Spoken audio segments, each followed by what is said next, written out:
Okay.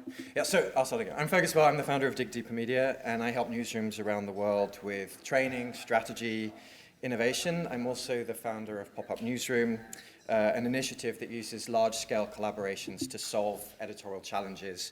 One of the projects I worked on, you heard a little bit about this morning in the keynote, which was Checkpoint, the project in India fighting misinformation. I work with journalists around the world. In the last year, it's been with people in Moldova, Sweden, India, the US, Singapore, and so I've got quite a wide network with the work that I do. We were asked to think about and talk about the most pressing issues for digital journalists in the near future, and I've got three. The issue of press freedom is touching all of us, more than perhaps we ever thought.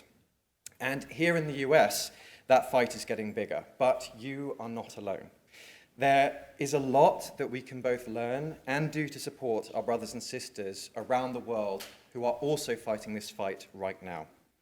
Within this great community lies an amazing strength in numbers and in smarts, and I would really like to see the ONA leverage that to help those people and create impact.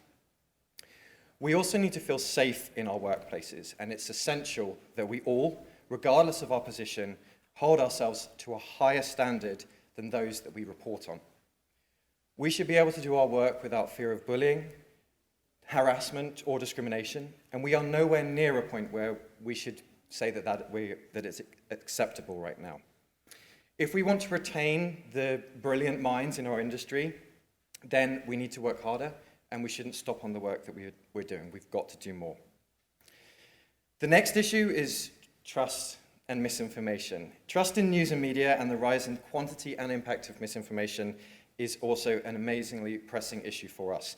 But it's 2019, and we have to stop beating ourselves up about how we got here, and instead put that energy, in every single bit of energy we've got, into finding a solution, and that means working together. Battles are won by those who work together most effectively. Trust is not a competitive issue.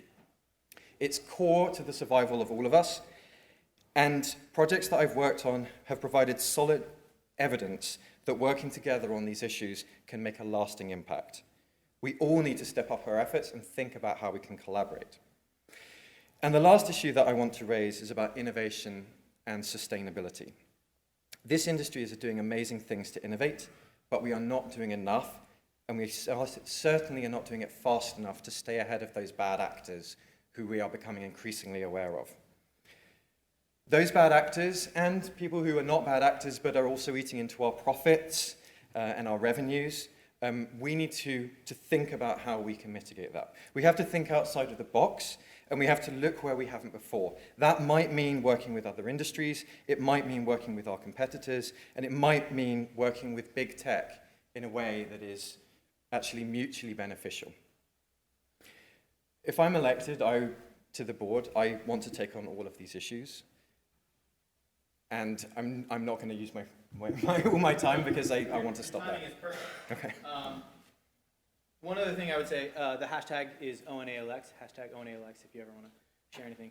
So my first question, and this one I'm trying to start off easy here. Who are you going to call? Who are you going to call? Ghostbusters. Boom. All right. Now you see how it's going. He answered that question correctly. All right. The real question. And you've talked about this a little bit, but maybe you'll expand on it. So I think it's fair to characterize a good part of your career as fighting disinformation. And a decade ago, that would have gotten maybe like some confused looks. But today it probably causes most people a lot of consternation. So where do you see that fight going over the next few years? And what, if any, role should ONA play in it? That fight is just going to get bigger, but it's going to get more complex. And we've already heard things today about how people are taking the complexity and finding solutions. I think ONA needs to support all of those solutions, and I think we need to look, as I said at the very beginning, outside of our comfort zone, outside of our geographic area that we know, and look at those people who have been fighting it, who have no support, who have been on the front lines of propaganda and misinformation, and have survived and found a way through, and I think we have a lot to learn from them. And I would like to bring some of those voices to this community and show what we can learn from them. Thank you very much.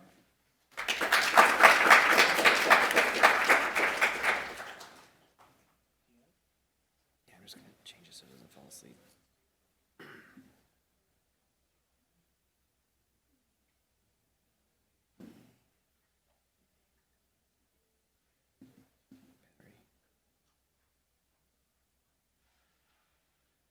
We're waiting for the slides because alphabetically, I don't know who's next.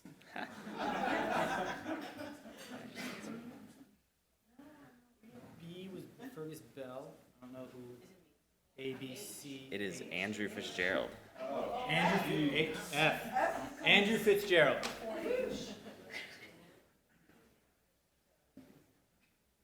Okay, where did... There we go. All right. Hello, I'm Andrew Fitzgerald, and this is my ridiculously hilarious corporate headshot. They took a whole series of these in which I really ended up coming out looking like a lawyer. So if you're ever, if you or a loved one have been injured in a workplace accident, please call Fitzgerald at Law. Hello everyone, I'm Andrew Fitzgerald. I'm running for the board. I'm really excited about it. I work for Hearst Television. I've been there for about 2.5 years. We are a local broadcaster. Before that, I was at Twitter. Before that, I worked for Current TV, if anyone remembers that. Admittedly, I wrote a thing. So I'm gonna try and like read the thing and not like come off so reedy. But I feel like it's a good distillation of the way I've been thinking about this. I've been coming to ONA since 2009, back in San Francisco. Every year, especially the bad years, we've asked ourselves, what's the future of news? Originally, we were very serious. What's the future of news? But we asked ourselves that question so frequently, it began to drift into parody. And in fact, maybe the best session at ONA these days is Robert Hernandez's "What is the future of news is X," which is only parody, and it is chef kiss emoji. This was not an extremely bad year for our business, but it wasn't a great year. We lost some digital innovators. We lost a lot of stalwart local properties. Here in New Orleans, the Times-Picayune was in a years-long battle with the New Orleans Advocate. The Advocate bought the Times-Picayune and laid off a lot of journalists.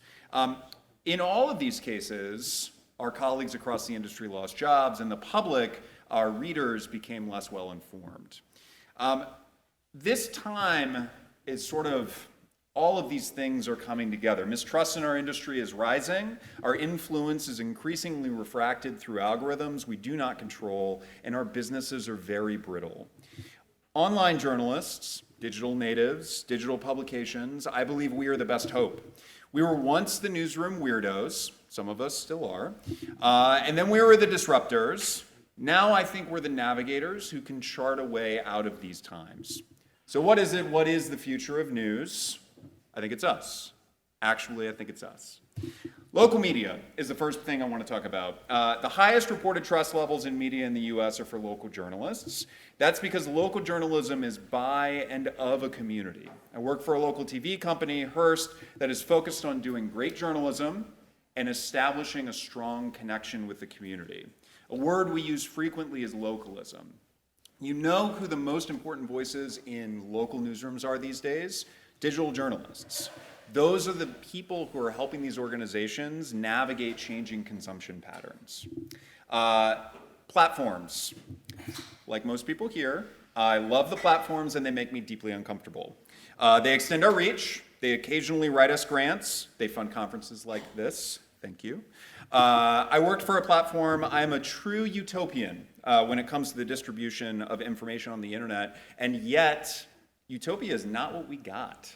I think the platforms need help. They need help to navigate the next couple of years. They need the help of people who know how information works, what semantic content of information is, and also how it spreads within their systems.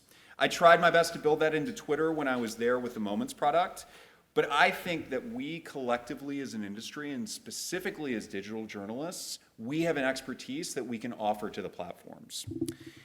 Finally, the business. The future of news, after all this time, Was not citizen journalism. It was not snowfall graphics or social videos. Turns out, the whole time, Future News was the business. We, in the last 20 years, have expended enormous creativity into storytelling in the newsroom. Meanwhile, the business was suffering. Our colleagues on the business side were not innovating as quickly and creatively as we might have been in the newsroom. What if we, as an organization, began to bring that creativity to solving those problems? Trying to do that in my own way at Hearst Television, but I'd love to see us at ONA as a body work on that. So that's what brings me here. I'm running for the board to represent local journalists, especially my colleagues across the broadcast industry. I'm running for the board because I believe ONA as a body and through its members can be a positive influence on the conversation between platforms and media. And lastly, I'm running for the board because I've never been a part of an organization of such creative problem solvers, and I think that this organization can be the vanguard in helping preserve our industry. You got there right before the ding. Ooh, wow. I saw you coming. I was like, That's what it's for. he's going to ask me a movie now. I also went and got a beer as a reminder that if you have a ticket, you can go get one as well. And if you know people out there who are thirsty, tweet. Let them know to come here to get a drink. All right, Andrew, your first question. You only got like 3 to 5 seconds. What is the meaning to life, the universe, and everything? So long, and thanks for all the fish. Boom. He's got the right other quote. That's from Hitchhiker's Guide to the Galaxy. You got it. Which I didn't want to ask Fergus because that's a British, right? I believe, isn't that a British movie film? I don't know. Anyways, all right. Right, so the answer is actually 42. The answer is 42. You are, yes. Right. All right. So here's the real question. So, you worked at Current TV a long time ago, which was doing something very different with video and broadcasting, and now you're in local TV broadcasters, which, if I'm perfectly honest, I've always felt like hasn't always had the best presence at ONA. So I was hoping that you could talk about local broadcast TV, where it goes from here, especially when it comes to digital, what ONA can do for that community, and what that community can do for ONA. Mm-hmm. So I think actually have watched over the last couple of years as attendance in ONA from local TV groups has been pretty steadily increasing. Groups like Tegna, Hearst, Sinclair, ABC owned and operated are all sending a lot of journalists from their newsrooms to ONA. Those journalists are learning incredible lessons, bringing them back into their newsrooms and really transforming their newsrooms. Television journalism is a tricky thing to change. There's a lot of kind of technical cruft in the production of television that makes it difficult to radically shift our workflows. That said, television is in the midst of a pretty radical transformation, and digital is leading that. Particularly on the digital side of our news distribution, you're seeing TV station groups really experimenting with all sorts of different ways to serve their communities. And a lot of the lessons that are being put into place are coming from ONA. So I think what can ONA offer to local TV? I think ONA is offering local TV an enormous amount right now. I think local TV can bring back to ONA deep connections with the communities in which they live. Best practices around ways to reach readers and users outside of other things that we've talked about. Certainly around digital video, local TV is doing a lot of innovation here. And then there's another thing that we don't talk a lot about at ONA, which is that local TV is actually funding a lot of really innovative digital products in markets around the US. Hearst Television has in New Orleans a project called Very Local New Orleans, which is a digital first startup, wholly unconnected from our TV site, in which we are trying to figure out, can we build digital news that is self-sustaining from the ground up? I saw it coming. Thank you very much. My pleasure. Thank you all. And I think Charles is up next, I believe. I don't know, it's all alphabetical based on last names, which I don't know, I think it's got to be F-H. It's Anita. Right? Oh, Anita. So we have one board member, Anita Lee, who is not here, but we have Kim Bowie, who is going to speak on her behalf.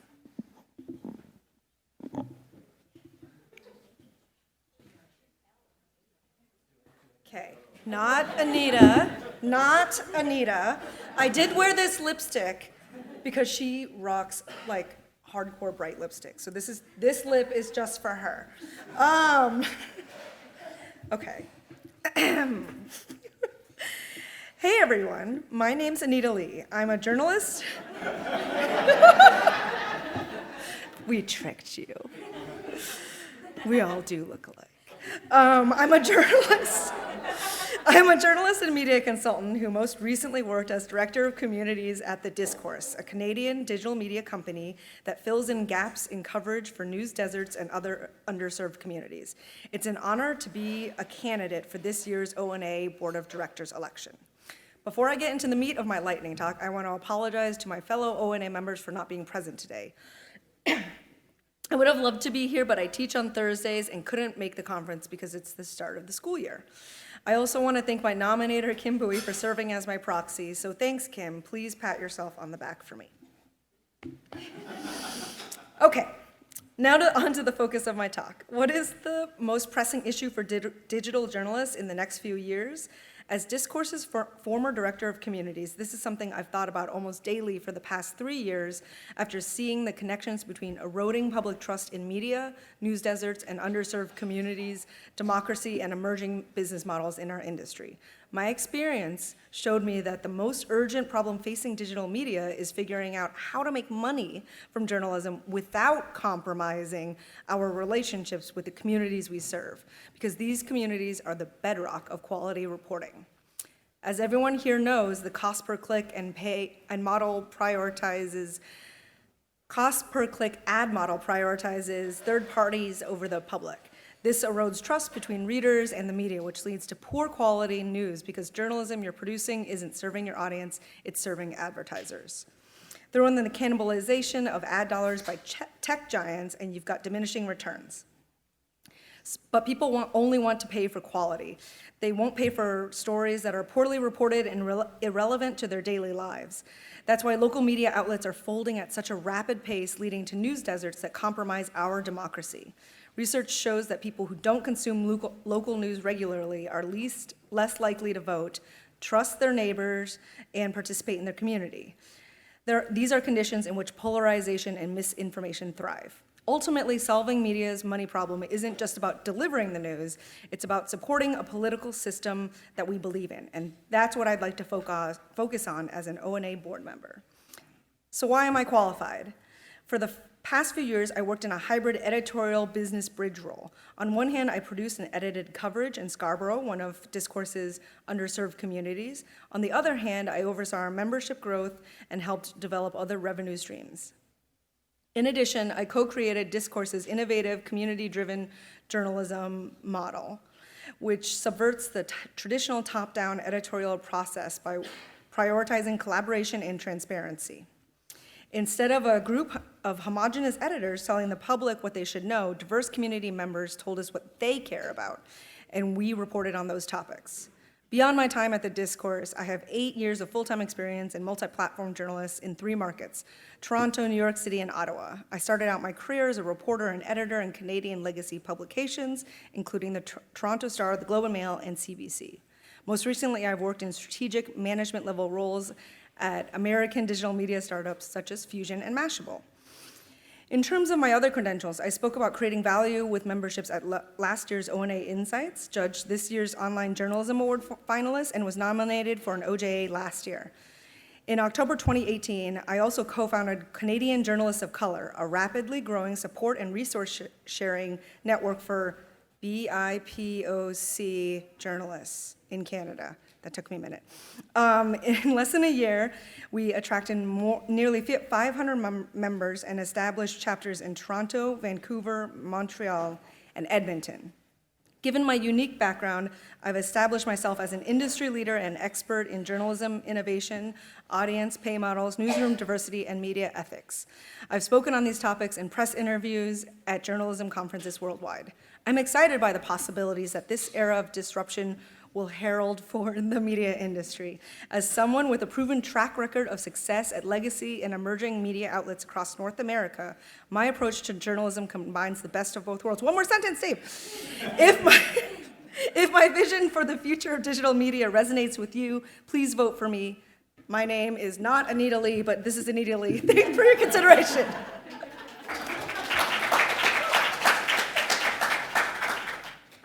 Obviously, there's no follow-up questions for Anita, but I just came up The with answer is the never-ending story. Oddly enough, I think she's right. All right. Up next, I believe now is Charo, right? Yeah, okay. So, take it away. Hello. So, hi. I am a current board member, so I think, the first incumbent that is seeking re-election that will be talking to you. So I want to first talk about the premise of the question, the most pressing issue in the future of journalism, and then blow up said premise. We've talked about trust, we've talked about local, we've talked about sustainability, and all of those things are the present concerns we have. They will continue to be the concerns we have and the pressing issues that we have, because that is our industry, right? So zooming out a little bit on that, I think the things that we're going to be working on and the things that ONA can really support are providing that support system so that journalism can continue to thrive. Having said that, a little bit more about me. I have been a member of ONA for 10 years. San Francisco was also my first conference, and I very distinctively remember going in from my newsroom in San Juan, Puerto Rico, going in and looking around the room and saying, this is where y'all are. Nobody understands me where I'm from. Nobody gets what I'm trying to do. This is where all of you are hiding. And much to my surprise, I found the same response back saying, oh, this is where you are. So coming up in this organization and being a part of the support system that has continued to grow, looking at the size even of this conference, looking at the programs that ONA has built, I think that is the future of journalism. We are the future of journalism. Even the way, when you look around, the sessions in this conference look, the people who are talking, the discussions that we are having, that is the beauty of ONA. So after I found my tribe and my little green Martians across the room, I decided I want to speak at this thing. And then I decided, I want to participate more. How can I do more? And then the Women's Leadership Accelerator came about. And I raised my hand to be faculty in that program. And I've been faculty in that program for 4 years. And then the Journalism Mentorship Collaborative came about, and I was asked to be a part of that program. I have now been part of those two programs. I have been part of a speaker in our ONA local groups.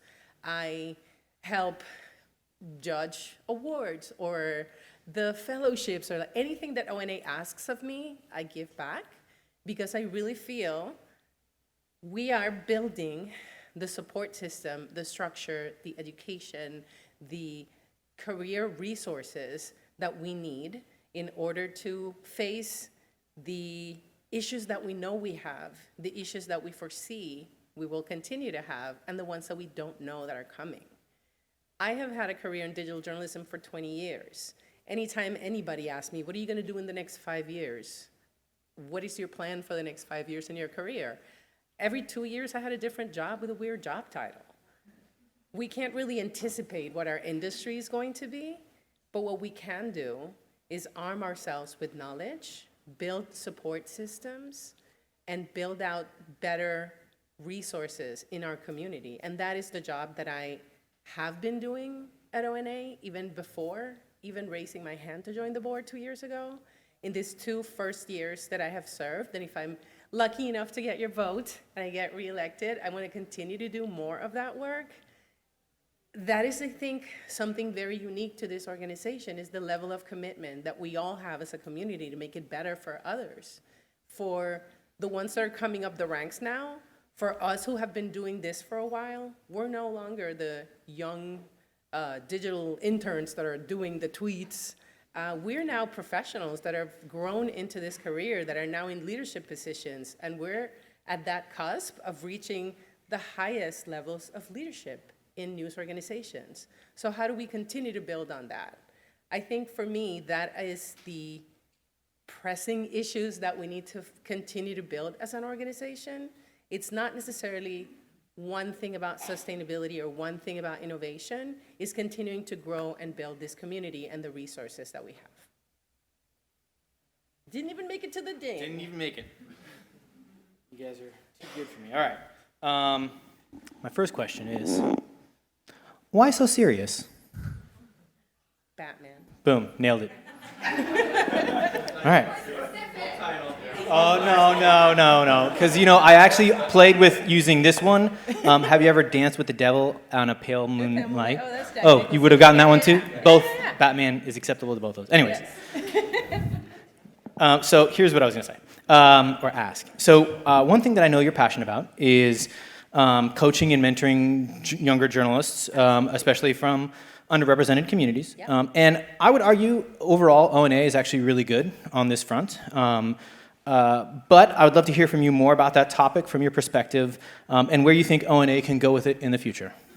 So it's great that you said coaching and mentoring, and I'm going to challenge the younger a little bit, because mentorship goes both ways.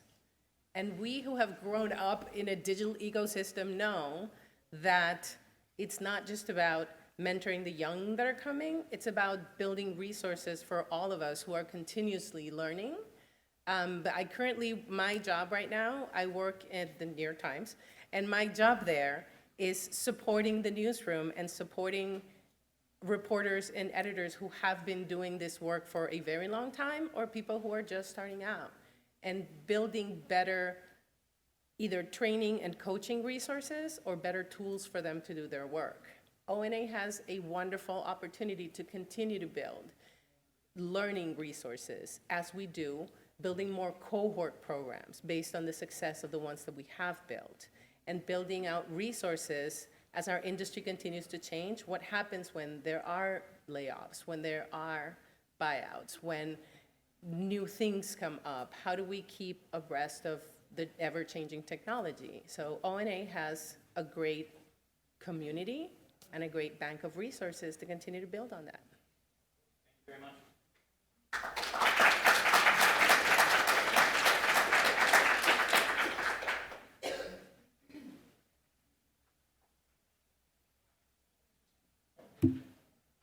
Brad Luck.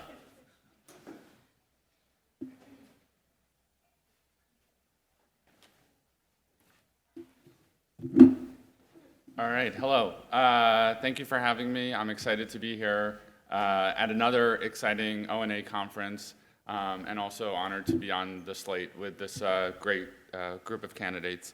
A little bit of background about me. I'm the Director of Integrated Media, basically the digital director at NBC Connecticut in the greater Hartford area. Our team's responsible for everything from our website and app to social media, OTT, YouTube. And then I also am a co-founder, organizer of the ONA Connecticut chapter. And the reason why I did that is because I believe so strongly in the mission of ONA, and specifically the local mission, and how we're able to bring it back to our community and help ONA grow within our local communities and support our local journalists. And I think the other piece of it, and the other reason besides the local piece why I'm here before you and why I'm interested in running for the board, is because historically ONA has not had the best representation of local outlets, and specifically local television outlets on its board. And I think that that's a great opportunity for the organization. We come with our own set of unique challenges as well as opportunities. And I think that this is a great opportunity also for the organization to look at these broadcast journalists as future members, as supporters, as brand ambassadors for the organization, and to help take it back to our local television newsrooms. And what's great is, at this point, we were talking about it a little bit earlier, but a lot of local TV organizations, NBC being one of them, are really dedicating a lot more resources, whether it's staffing or technology or just focus to the digital space. And I think as that transition takes more effect, I think there's going to be a lot of need for the support and learnings from ONA. We were asked to talk about the biggest challenge that we think is facing digital journalism, and I think it's without a doubt it's the threat to our credibility. I think that's something that's happening now, and I think it's going to be something that continues to grow as time goes on. As journalists, if we don't have our credibility, then really at the end of the day, what do we have? And that trust is so important. And so I think it comes from two places, that threat. I think some of it is intentional. You know, we talked earlier in the opening session about deep fakes, and I think that's a part of it, and people intentionally trying to erode the trust that we have with our audience, and spreading rumors and trying to confuse the information that's out there. But then I think the other piece of it is I think a lot of it is unintentional just by the nature of social media that we have today. I mean, we're talking leading up to Hurricane Dorian about all the amateur meteorologists that are out there on social media taking, you know, the forecasting information that's out there and putting out forecasts. And what ends up happening is it muddies the waters with the information that's out there and the sources and credibility that we have. You think about 5-10 years ago, if somebody a user discovered something, a piece of information, and they wanted to tell their friends, they would say, "Oh, I saw this on Channel X. I read this in the X paper." But nowadays, it's just, "Oh, I saw this on Facebook." Nobody says, "Oh, I saw this from NBC Connecticut on Facebook," and delve that deep into the story. It's, "I saw it on social media. This was on YouTube." And so we all kind of get lumped together, and that's where I think the piece about what can we do and what can be done about this comes into play, where I think we all need to hold each other accountable and hold ourselves accountable. Because at the end of the day, that we're the best police for this. And one bad apple can sort of paint this broad stroke against all media outlets as we've seen. And nowhere and no time has this been more important than it is right now, with all the questions that have come up about the media and with the election coming next year. I think we have to make sure that we properly vet all information. It seems inherently obvious, but I think that, in the race to be first, we're not always racing to be right. And I think just investing more in digital and encouraging our newsrooms to do that, I think is going to really help, because if there's more of us doing it, then there's more of us supporting each other and looking out for our missions. So thank you. Thank you.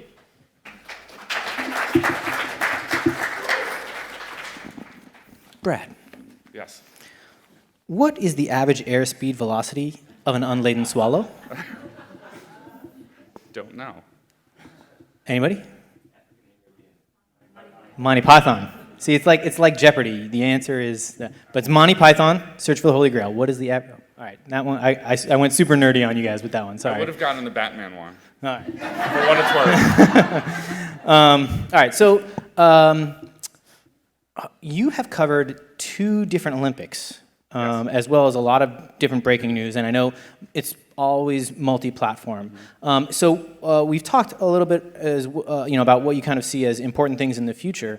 I'm wondering if you can harken back. What are experiences that you've had covering, Olympics or other breaking news that you have learned from over the years, and how have you seen things change from one hurricane to the next, or from one Olympics to the next, and what lessons can we take from the past of your career? Sure.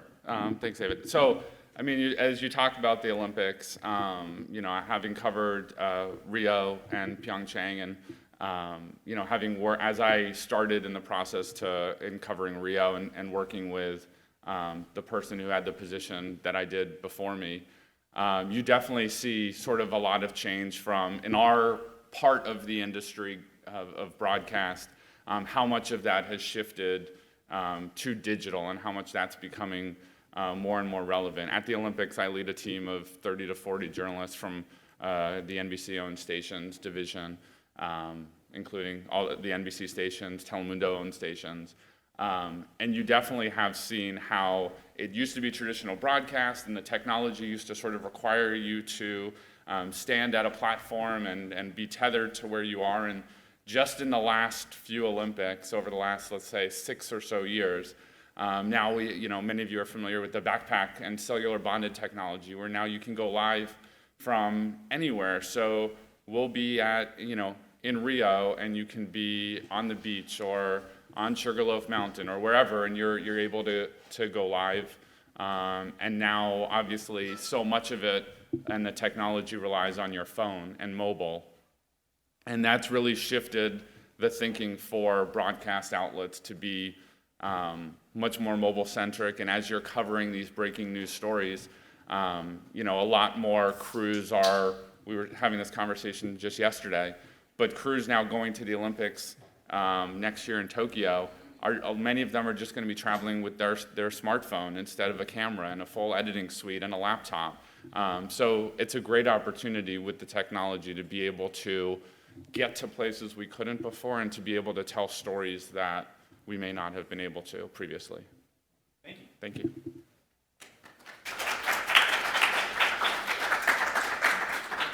Hey. Up next, Shazna. I don't know that movie. I wasn't trying to corrupt anyone. Hi, I'm Jasmine Essa, and I work at the Wall Street Journal. I've been there for 2 years. I'm global head of visuals. Prior to that, I worked at the Knight Foundation. I've worked at the Associated Press. I started my career actually in technology, in a little startup in the mid-90s in Paris, and was a web developer and designer, and fell into journalism and was hired by the AP in 1999. I was an interactive news designer at that time, and I moved to New York in 2000. There were no Google Maps in the year 2000, and we had a very complicated election in the year 2000, as some of you might remember. It was the year of fuzzy math, of recounts, and they put this English girl to create these maps, and I had to label these maps with all the states of the all of these abbreviations. It was a disaster.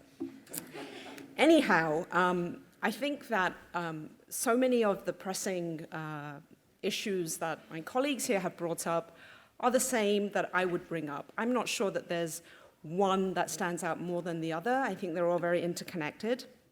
Whether it's audience, sustainability, trust, local news. So rather, I thought I'd like to talk about some of the trends and really interesting things I'm seeing in my particular universe that I think can contribute to solving some of these problems. So I'm going to talk about a few trends in visual journalism, and I'm going to start with the concept of interdisciplinary journalists.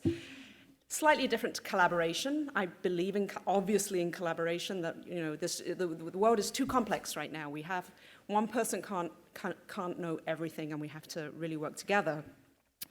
But I also, certainly in my world, believe that journalists should be really great experts at more than one thing. And again, particularly in my world, I hire people who are really, really good at 2 things, and maybe they're amazing and they're really, really good at 3 things. And I'm not talking kind of good and kind of generalist, but really good. So for example, everyone on the team is a journalist, but I might have a really amazing cartographer. There's somebody on my team right now who has a degree in meteorology and mathematics, and she's an amazing journalist as well. Computer science, I suppose, is an obvious one. We're now offering courses at different journalism programs where you can get a dual degree. I'm even hiring computer scientists who are graduating, and they don't want to go work in tech. They want to work in journalism. And I want ONA as well, actually, to be that kind of environment where people from other industries want to come and learn from us and perhaps one day become journalists as well. I have a really great story, actually. There was a young man I found on Twitter, and I thought, wow, he looks really talented, and he was an intern at the San Francisco Chronicle. And I met with him I wrote him a note on Twitter and said, hey, do you want to meet? We have all these great openings. And it turned out he was working in big data in Silicon Valley, and he decided he wanted to be a journalist. So he quit his job. Probably, his parents were probably like absolutely like beside themselves, and he got an internship at the San Francisco Chronicle. He then went on to get an internship at the Texas Tribune, and I actually met with him at ONA in Austin.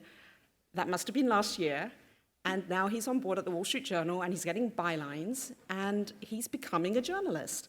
So I really believe in people inviting others into journalism, but also being really mindful that it's not just a skill to have on the side, it really informs the journalism. You can't do the journalism without some of these skills.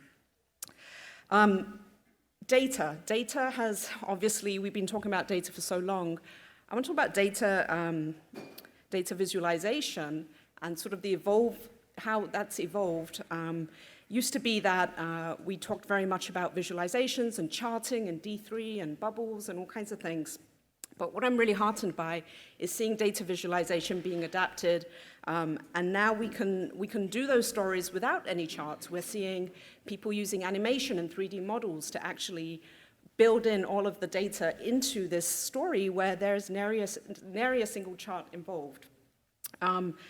Algorithms, both for explaining stories, but also to do our own reporting. I think algorithmic accountability is incredibly important. Tao Center did a great paper on it. And Finish up. all right, one last thing. One thing I'm really excited about that you don't see a lot of in journalism is use of physical space. Obviously, the obvious idea that comes to mind is virtual reality and augmented reality.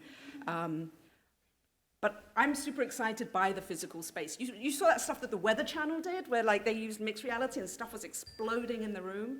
I want to do more of that kind of stuff as well. Cool. Thank you.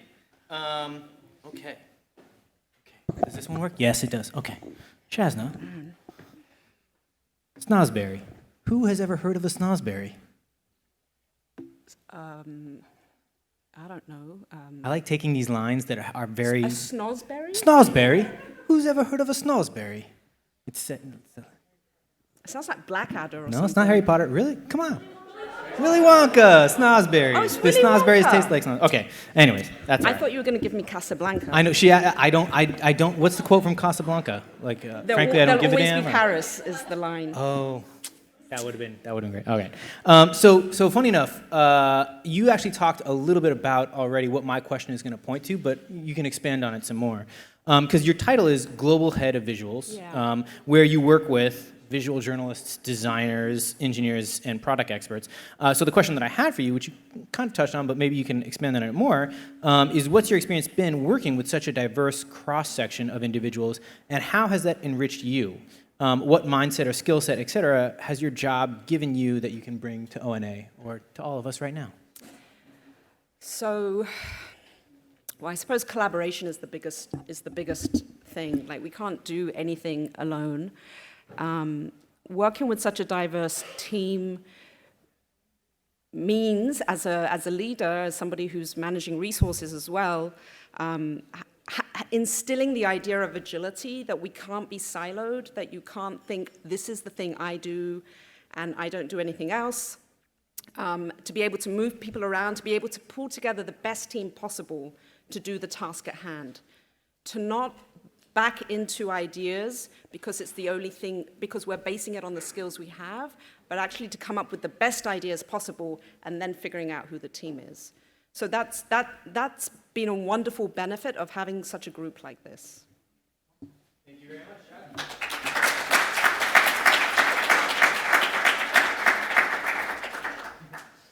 Let's see who's next. Margaret, please come up. Thank you. Hello, everybody. All right. I want to start with what I always say at the beginning of ONA St. Louis meetups. I want this to be a collaborative, inclusive, safe space for sharing knowledge. So I am Margot Schneider.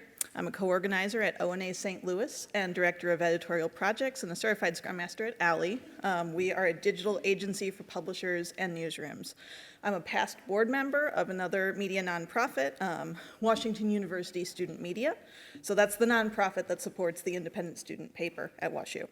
So in my view, reaching the goal that Irving and Mandy Jenkins and others spoke to today, and others who are running for the board or who are on the board have spoken about, combating disinformation and misinformation, that's incredibly important. To me, the way there is to enable digital journalists to become trained and informed about current technology, digital tools, remote collaboration, to experiment with new forms without fear of failure, and to bring our whole selves and that perspective to the newsroom. As we saw in today's keynote, our ethos and our rights as journalists are in question. I don't think any of us don't know that.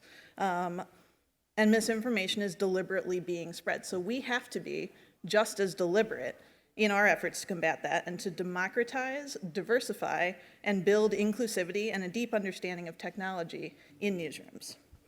So for my part, I've trained and worked on projects with thousands of journalists at all levels, from New York Post to Denver Post to the relaunched Dallas Morning News to the Center for Investigative Reporting. So some areas that I think are very important right now, basic security training, like that Emma Carew-Grovum provided at SourceCon and WordCamp for Publishers earlier this year, that is so essential. Owning and understanding how our own identities contribute to our understanding and connection to our communities, that is also so essential. So I've served as an ONA St. Louis co-organizer for 2 years, since ONA 17, alongside Andrew Nguyen and Dana Reek, who is here in the room. So we have built a leadership team and an ethos that welcomes and is deliberately inclusive of everyone. We've had sessions on mental health in the newsroom, diversifying the newsroom, bringing digital technology to people who do not have the kind of professional development opportunities that we have here this week. So those are a couple of things that are very important to me. One, bringing these opportunities to everybody, and two, we can't leave our identities at the door in journalistic spaces anymore. As a working journalist or working with journalists for my entire career, I've personally found power and connection in sharing all facets of my identity. So I will tell you, I'm bi, I'm genderqueer, I'm mentally non-binary, obviously in a Jewish woman's body. I've been a caregiver to multiple people with serious chronic illnesses, and I'm the daughter of a disabled veteran myself. So with all of those things, I've also dealt with my own invisible disabilities as well, all while working in newsrooms. And so I've worked my way up. I worked my way up through the college newspaper. I became editor-in-chief. I started at the copy desk and as a freelancer. I've edited multiple books, became a staff editor, an alt-weekly copy editor, and eventually was managing editor of a city and regional publication, St. Louis Magazine, before moving to ALLY. So in my role right now, I bring all of that with me, and I seek to guide editorial teams through the process of replatforming, redesigning their sites, hopefully making the CMS a better, more positive experience for everybody, and also building structures in that way that change the newsroom from the tools that we build. And that includes helping startup, small, medium newsrooms develop their strategy. So I wrote a CMS choice guide that just went up on a new publication, The Byline, so you can check that out. And I built and lead a mindfulness program at ALLY that helps us all work better together and build stronger relationships. So why does that matter? I've told Megan Murphy and others this in this story many times. When I walked in the door to ONA St. Louis for the first time, I felt so welcomed and embraced, even as a lifelong contrarian, like Irving spoke about earlier. And so I am from next door to Ferguson, Missouri. I spoke at America After Ferguson. I have always felt more working class, more of an outsider, more queer than much of the journalism world. So to me, it's crucial to open up the opportunities we have here to more journalists. For every working journalist here, there are at least 10, 20 folks who could do so much with this information. And so what I would like to do is help ONA expand its remote, in-person training and webinar opportunities to bring the expertise we have to small and local newsrooms. And I look forward to working with you all on that. Thank you. Margaret, Yes. I know what you're thinking. Why, oh, why didn't I take the blue pill? The Matrix. Boom. Nailed it. Beautiful. All right. Okay, so my real question, of course, is, so you were the managing editor of a magazine, and now your title is Scrum Master. Yes. And that second one is very unique. And so I'm wondering what you can tell us, from that unique perspective, what have you learned, and what does a Scrum Master bring to the ONA board that is unique and special? Absolutely. Okay, so Scrum is a way of working together. It is very flexible. It is very democratizing. In Scrum, you have a backlog of all the possible things you could do. You could put anything in that backlog. It can be as pie in the sky as you would like it to be. It can be as practical as you would like it to be. The way that we have organized ONA St. Louis is actually heavily influenced by Scrum, and it's flexible, and it is a way that everybody can collaborate without the hierarchy. It flattens it out. It makes it so it's very easy to come together and pull tasks. And so to me, that's actually one of the things I really want to bring that ethos to more newsrooms, because I feel like we get so bound up in what is our title? What is our role? I'm a director. Does that matter when I need to write something, when I'm on the ground reporting? None of those things matter. What matters is connecting with our communities, getting stories out there, teaching each other, connecting, and collaborating. So to me, Scrum erases all of that, and that's a lovely thing. Thank you very much.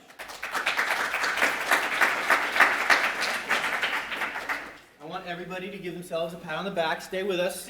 Stay strong. You're doing great. The drinks were free, okay? And we've got two more, I think, if my counting is correct. So up next, Versha.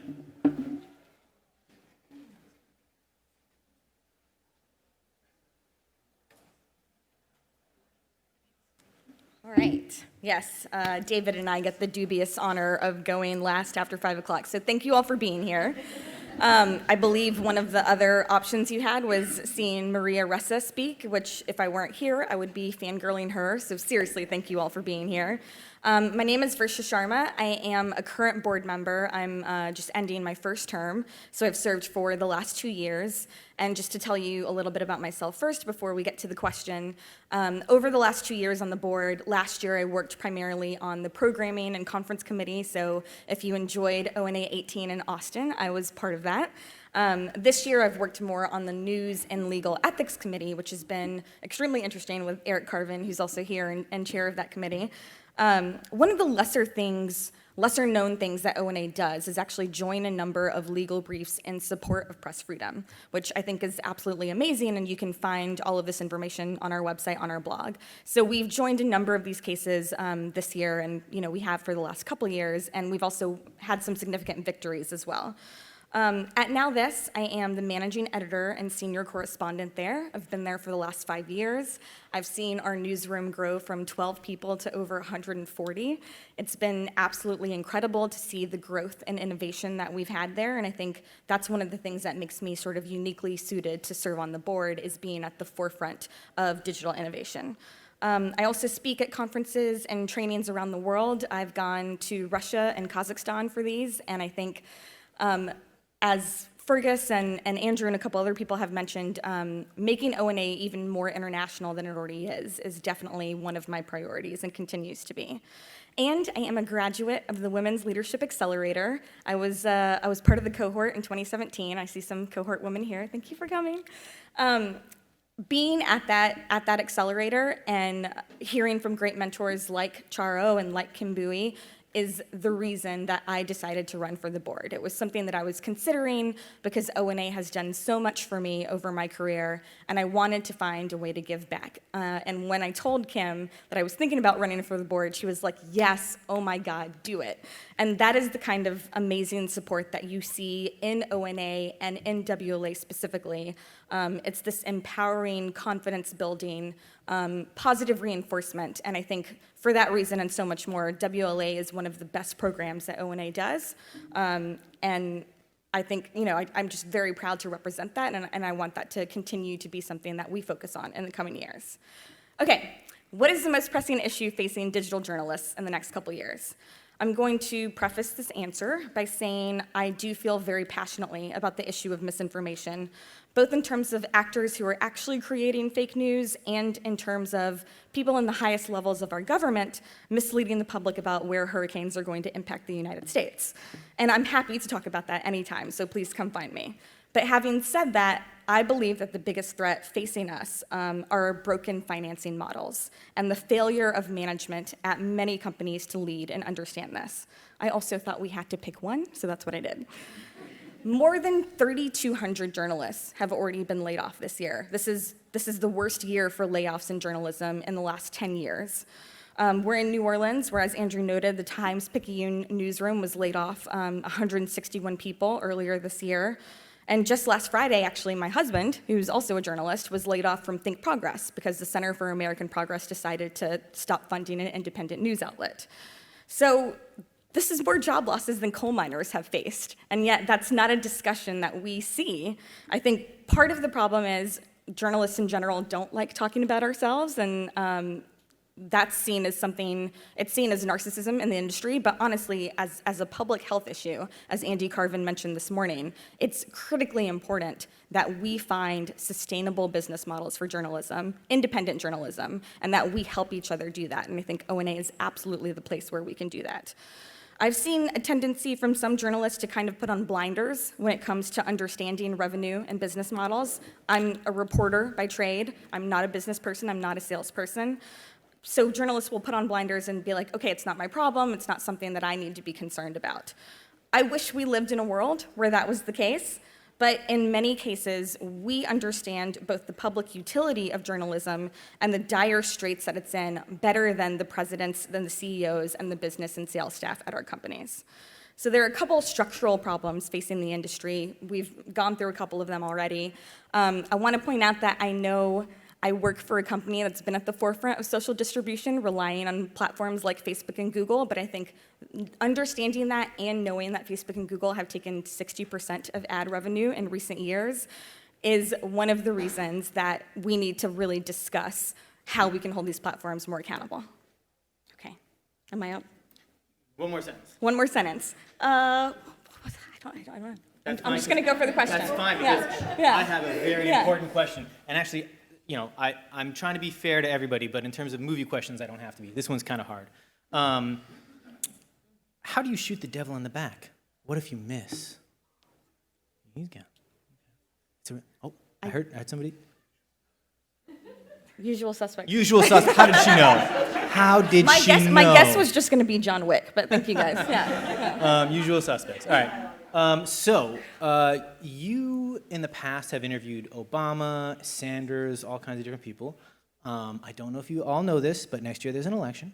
And I'm wondering what you think the ONA community or people should do or think about as we prepare to head into no big deal, just a little election. Yeah, that is a great question, and I could talk about this forever. So it's another one of the things that I think is one of the most pressing issues facing us as an industry. I worry that mainstream and legacy organizations are kind of failing to meet this moment. We are in a very unique moment in our lifetimes in terms of threats to press freedom, an increasingly authoritarian government, the president misleading people with fake news. We haven't seen this before in our lifetimes. We've seen versions of it. It's not entirely new. But we haven't seen this sort of unprecedented level of a consistent onslaught against the truth in our lifetimes. I think the Washington Post tally is over 10,000 lies from President Trump for this administration. So what I really want to see news organizations do next year is, number one, have full accountability for where we think we went wrong in 2016, because in a lot of cases we did go wrong, and we can hold each other accountable for that. And then make sure that we are doing the job of reporting on the state of our democratic republic in an accurate way without concern for pissing off certain communities who are often full of bad faith actors anyway. Our job as journalists is to tell the truth. We deal in accuracy. And so If there is a truth such as Republicans are a minority rule party, then that's what we should be doing. That's what we should be saying. If there is a truth such as Republicans have lost 2 of the 5 last elections in the popular vote, but they've been able to win because of the structure of the Electoral College, and what can we talk about there in terms of how we can inform our readers, then that's what we should be saying. So a reminder that accuracy is our priority and not appearing falsely equivalent and neutral. Up next, and I believe last, is David. Please come up, David. David? At one time, there were 3 Davids on the board, and we got endless amusement by just saying, David, David, David, David. True story. I promise it gets better from here. Good afternoon. My name is David Smidra. I'm the head of news product experience at Google. In thinking about one pressing issue that our industry has faced, I think it's true that we've been facing a number of pressing issues all simultaneously for a number of years. And I think the simultaneity of that and how these pressures are core to what news organizations are trying to do, I want to speak more to that because we all know the list from attending journalism conferences, ONA included, and many others, from working in news organizations, all these pressing issues around press freedom, earning the trust of users, building engagement with our audience, revenue models, aligning editorial and product. I could stop at 5, but I mean, we could go on. I mean, it's all of these things together are challenging, and I don't want to diminish any of them by kind of creating that list, but I don't think we have a chance as an industry at solving most of them, or all of them, if we don't focus on the culture that we're building in our news organizations. And I think that's been the key thing that I've been really proud to see ONA help with, and that I think is just going to be essential to ONA's success and also the industry's success. Because we've seen this story play out at so many organizations where, again, that simultaneity of these different pressures, revenue declines, audience declines, there's layoffs, those things press upon the cultural health of organizations. And when that healthy culture goes out the door, then any hope of solving the really hard problems often goes with it.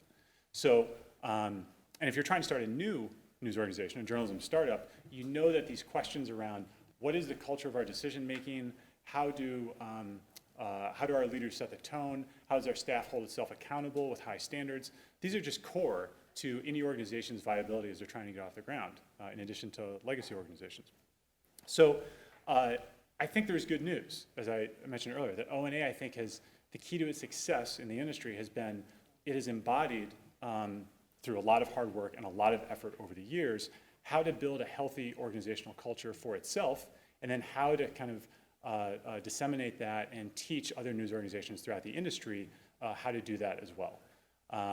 And so I think the list of programs that ONA has done through experimentation, through revision, to kind of really focus on that has played out well. So taking kind of more of a personal tack, I've tried to, it was funny, I was listening to Charo describe the experience of coming to the first ONA. I just had that similar experience. I'm sure I'm not alone in that, where it's like, oh, this is where the people are. And this is where all these conversations I've been waiting to have, I can finally have them. So from that initial ONA experience, I've tried to pitch in as much as I can and learn about how ONA builds its culture and tries to help organizations. I've been a co-chair for the ONA 15 conference along with Robert Hernandez in LA in 2015. I was a 3-year co-chair of the Online Journalism Awards. I think it is incredibly important that, again, to our culture, that we understand kind of how we celebrate our wins and how we hold high standards for ourselves as an industry, and I think the OJAs have been critical of that. I've been on the board for 4 years. I'm currently the board treasurer. I've had the privilege and the honor to contribute to our strategic discussions from a financial perspective. How can we have a healthy organization financially for years to come? I try to write recommendations for any of my peers or colleagues who are applying to different ONA fellowships and programs, and that's one of my favorite ways to contribute to ONA's community. And I will do as many of these things as I possibly can, regardless of the board election outcome, but I would be thrilled, absolutely thrilled and honored to serve for another 2 years. And it's just been a kick to see, going last, I get to say this, a kick to see everyone's presentations and comments, because I feel like every year the slate, it's a testament to ONA's strength. The slate of candidates is so strong, and everyone's investment in ONA is so clear. So I'll leave it at that. Thank you.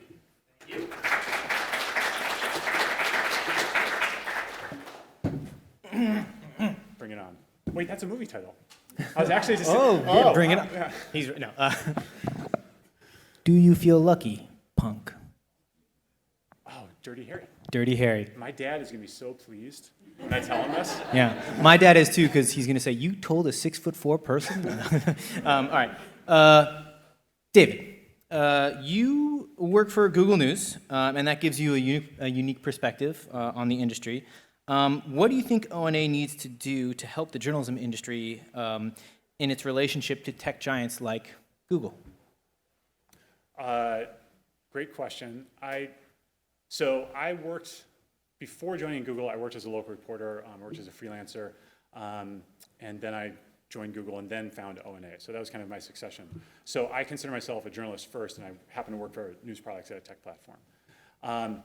One of the things that I've appreciated with kind of one foot in both territories is that ONA does not hesitate to, whether it's Google, whether it's Twitter, whether it's Facebook or Snapchat.